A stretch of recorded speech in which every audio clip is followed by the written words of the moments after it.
Hey everyone, today I'm going to show you how to design website graphics using Recraft AI. Let's get started. First, open the Recraft app on your phone and tap Create to start a new project. Then here, write a prompt for website graphics. Use a detailed prompt that clearly describes the type of website graphic that you need. Like for this example here, a modern website header with people working on laptops with a flat style.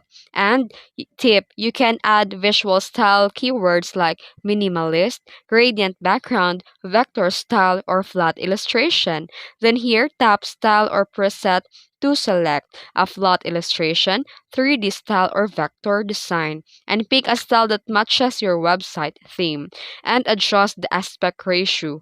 The 16:9 is for website banner, while the 4:1 is for headers, and custom for specific section sizes.